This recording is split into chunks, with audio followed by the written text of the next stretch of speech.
Hello. Good afternoon again. Andito na naman kami. Anong oras na ba?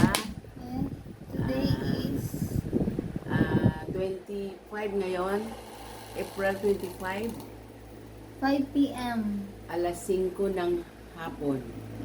5 p.m. ng 25. April 25. 2024. Hello. Andito na naman kami upang manalangin ulit tayo. Dahil sabi ni Lord, praying without ceasing daw. Kailangan walang hupay na panalangin at pasasalamat sa Kanya. Dahil yan ang gusto ni Lord. Diba may mga kapatid. Sana kayo na nanonood ngayon, andito rin kami, magkaisa tayo sa panalangin. Kung ano man po yung panalangin namin dito, mga kapatid, mag-agree lang po kayo. Amen? Okay, simula And tayo. today nasa task 3 na po tayo. Task 3 na kami, ha? Tayo pala. Task 3 na tayo. Yeah. Day 1, no? Day 1 pa ngayon namin dito sa itong task na ito. Ito mga kapatid, oh. Ito yun. Oh. Kaya sinusundan lang natin kung ano yung galing sa Bible. Ito ba yun? Task 2? Yes, ito yun. Yan, oh. Task 3. Okay? Heavenly Father, we come before you. You with heart full of gratitude and reverence, acknowledging you as a source of the wisdom, strength, and grace. As we gather in your presence, we invite you, Holy Spirit, to guide our thought, words, and action. May this time of reflection and prayer deepen our faith in your Son, Jesus Christ, and ignite within us a fervent desire to seek you with all our hearts. In Jesus' name, we pray. Amen. So, yun ang simula natin mga kapatid, no? Yun ang simula natin. Nanghingi muna tayo ng wisdom sa Lord. Okay. Dear brother and sister, let us come together in the name of our Lord Jesus Christ, who is in our rock and our salvation, in a world filled with turmoil and uncertainty pala. Sorry. Our faith in Christ serve us as steadfast anchor, grounding us in His love and truth. Amen. Amen. As followers of Jesus, we are called to embrace the practice of prayer without ceasing. Amen. As emphasized in 1 Thessalonians 5 verse 16-18, rejoice always, pray continually, give thanks in all circumstances, for this is God's will for you. Amen. In Christ Jesus. Amen, mga kapatid, di ba? Consider the story of Nehemiah, no? Nehemiah in Old Testament.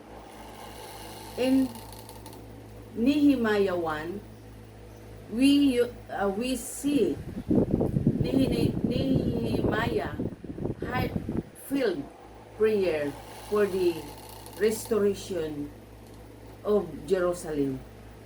Walls, despite facing immense challenges and opposition, Nehemiah faith in Jesus, in God, faithfulness and power sustain him as he led the people in rebuilding the wall in record time. Amen. Amen, di ba? Yung time na yon, yung time ni Nehemiah, yung nabagsak ang wall ng ano, yung sa Old Testament. Sa Jerusalem yon, so ni-restore ng Lord yun para balik sa dati. Amen. Amen. In the New Testament, Jesus provides us with a profound example of prayer and dependence on God the Father. Amen.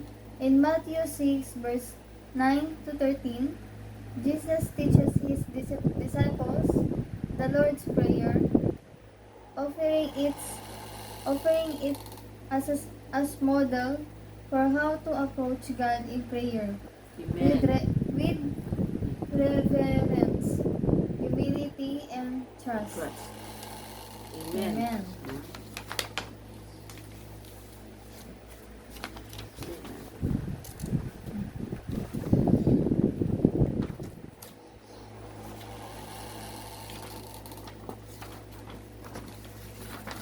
Score na tayo. Our faith journey is one of the complete dependence on Jesus Christ, who assured us in John 15:5, I am the vine, you are the branches.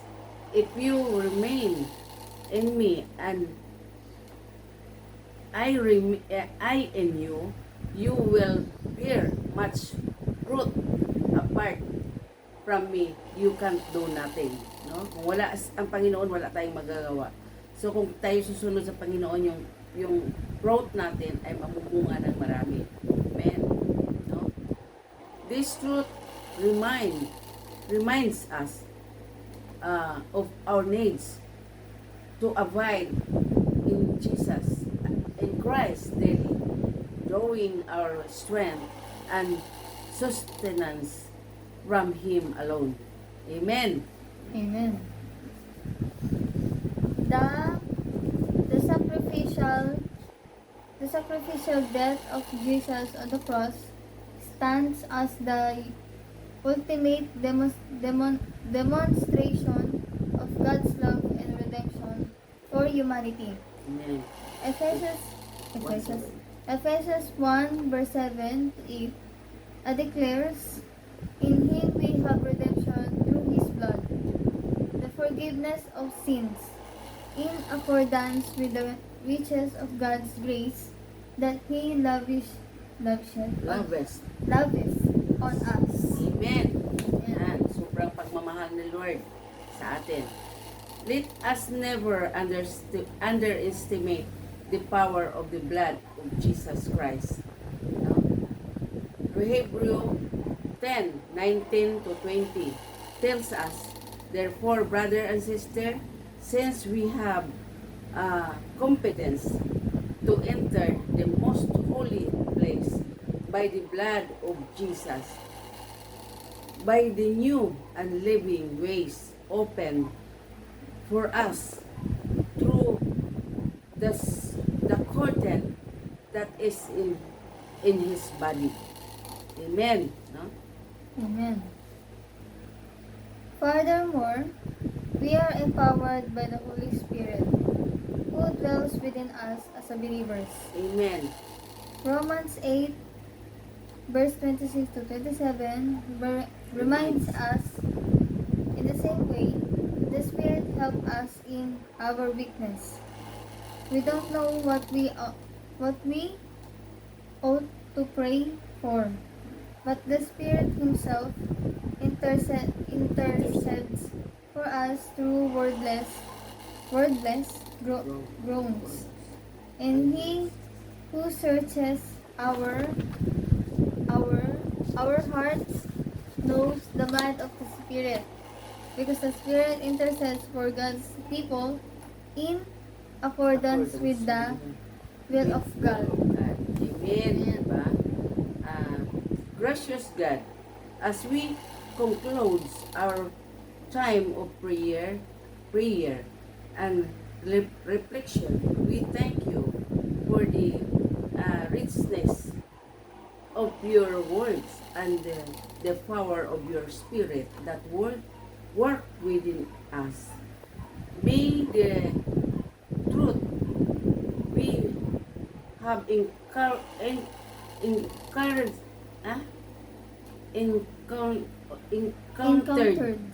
Encountered today continue to transform our heart and lives, empowering us to live as a faithful disciple of Jesus Christ. In His holy name, we pray.